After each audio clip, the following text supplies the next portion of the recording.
କୁହାଯାଏ ଯେ ଯେଉଁଠାରେ ମା ଲକ୍ଷ୍ମୀଙ୍କ ବାସ ଥାଏ ସେଠାରେ ତାଙ୍କ ବଡ଼ ଭଉଣୀ ମଧ୍ୟ ସ୍ୱୟଂ ଆସି ପହଞ୍ଚନ୍ତି। ଏହି ଭଉଣୀ କୌଣସି ସାଧାରଣ ନୁହେଁ, ସେ ହେଉଛନ୍ତି ଆଲକ୍ଷ୍ମୀ, ଦରିଦ୍ରତା, ଅଶୁଭତା ଓ ଅବ୍ୟବସ୍ଥାର ଦେବୀ।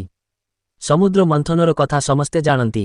ଯେତେବେଳେ ସମୁଦ୍ରରୁ ଅମୃତ ବାହାରିଲା ଏବଂ ତା ପରେ କମଳ ଉପରେ ବିରାଜିତ ମା ଲକ୍ଷ୍ମୀ ପ୍ରକଟ ହେଲେ। କିନ୍ତୁ ଅତ୍ୟନ୍ତ କମ୍ ଲୋକ ଜାଣନ୍ତି ଯେ ମା ଲକ୍ଷ୍ମୀଙ୍କ ପୂର୍ବରୁ ସମୁଦ୍ରରୁ ଆଉ ଜଣେ ସ୍ତ୍ରୀ ପ୍ରକଟ ହୋଇଥିଲେ। ତାଙ୍କର ରୂପ ଅତ୍ୟନ୍ତ ଭୟଙ୍କର ଥିଲା। ବିକ୍ଷିପ୍ତ କେଶ, କଠୋର ମୁହଁ ଏବଂ ନକାରାତ୍ମକ ଶକ୍ତିରେ ପୂର୍ଣ୍ଣ। ତାଙ୍କର ନାମ ଥିଲା ଆଲକ୍ଷ୍ମୀ। ଯେତେବେଳେ ଆଲକ୍ଷ୍ମୀ ବ୍ରହ୍ମାଦେବଙ୍କୁ ପଚାରିଲେ ତାଙ୍କର ନିବାସ ସ୍ଥାନ କେଉଁଠି ହେବ, ସେତେବେଳେ ବ୍ରହ୍ମାଦେବ ହସି କହିଲେ, ଯେଉଁଠାରେ ଝଗଡ଼ା ହୁଏ, ଗନ୍ଦଗୀ ରହେ, ସନ୍ଧ୍ୟାବେଳେ ଦୀପ ଜଳେ ନାହିଁ, ଯେଉଁଠାରେ ଆଳସ୍ୟ ଛାଇ ରହେ, ବେକାର କବାଟ ଜମା ହୋଇଥାଏ, ବାସି ଖାଦ୍ୟ ରହେ ଏବଂ ଅପଶବ୍ଦ କୁହାଯାଏ, ସେଠାରେ ତୋର ସ୍ଥାୟୀ ବାସ ହେବ। ଏହାର ଅର୍ଥ ସ୍ପଷ୍ଟ, ଲକ୍ଷ୍ମୀ ହେଉ କି ଆଲକ୍ଷ୍ମୀ, ଆମେ ଦୁହିଁଙ୍କୁ ନିଜେ ନିମନ୍ତ୍ରଣ ଦେଉଛୁ। ଶାସ୍ତ୍ର ଓ ପରମ୍ପରାରେ କୁହାଯାଇଛି ଯେ ମା ଲକ୍ଷ୍ମୀଙ୍କୁ ସ୍ୱଚ୍ଛତା, ପ୍ରକାଶ, ମଧୁର ବାଣୀ ଏବଂ ଅନୁଶାସନ ଅତ୍ୟନ୍ତ ପ୍ରିୟ।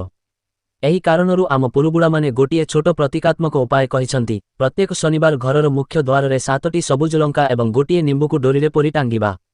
ଏହା କେବଳ ବାହ୍ୟ ଉପାୟ ନୁହେଁ, ବରଂ ଏକ ସ୍ମରଣ ଯେ ଘରର ଭିତର ଅବସ୍ଥା ସଠିକ୍ ହେବା ଆବଶ୍ୟକ। ଯଦି ଘରରେ ଅନ୍ଧାର ରହେ, କୋଣଗୁଡ଼ିକ ଗନ୍ଦା ଥାଏ, ଫାଟିଥିବା ପୁରୁଣା କପଡ଼ା ଓ ବେକାର ସାମଗ୍ରୀ ଜମା ହୋଇଥାଏ, ମିଛ ଓ କ୍ଲେଶର ପରିବେଶ ଥାଏ, ତେବେ ଟି ନିମ୍ବୁ, ଲଙ୍କା ମଧ୍ୟ ମା ଲକ୍ଷ୍ମୀଙ୍କୁ ରୋକି ପାରିବେନି। ସେତେବେଳେ ଆଲକ୍ଷ୍ମୀ ହସି ହସି ଘରେ ପ୍ରବେଶ କରିଯାନ୍ତି ଏବଂ ମା ଲକ୍ଷ୍ମୀ ସ୍ୱୟଂ ସେଠାରୁ ବିଦାୟ ନେଇଯାନ୍ତି। ଏହି କାରଣରୁ ସଂକଳ୍ପ ନେବା ଆବଶ୍ୟକ। ପ୍ରତି ସନ୍ଧ୍ୟାରେ ଗୋଟିଏ ଦୀପ ଜଳାଯିବ। ଘରର କୋଣଗୁଡ଼ିକ ସଫା ରଖାଯିବ। ବେକାର ଓ ଅନୁପଯୋଗୀ ବସ୍ତୁଗୁଡ଼ିକୁ ହଟାଯିବ। ଘରେ ମଧୁର ବାଣୀ ଓ ପ୍ରେମ ରହିବ। ଏବଂ ପ୍ରତ୍ୟେକ ଶନିବାର ନିମ୍ବୁ, ଲଙ୍କା ବଦଳାଯିବ, କିନ୍ତୁ ବିଶ୍ୱାସ ଓ ଶୁଦ୍ଧ ଆଚରଣ ସହିତ। କାରଣ ଯେଉଁଠାରେ ଆଲକ୍ଷ୍ମୀର ବାସ ହୁଏ, ସେଠାରେ ମା ଲକ୍ଷ୍ମୀ କେବେ ଠିଆ ହୁଅନ୍ତି ନାହିଁ। ଏବଂ ଯେଉଁଠାରେ ମା ଲକ୍ଷ୍ମୀ ପ୍ରସନ୍ନ ଥାଆନ୍ତି, ସେଠାକୁ ଆଲକ୍ଷ୍ମୀ ଆସିବା ସାହସ ମଧ୍ୟ କରିପାରନ୍ତି ନାହିଁ।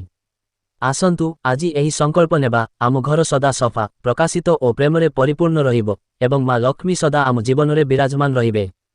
ଓମ୍ ମହାଲକ୍ଷ୍ମୀ ନମଃ।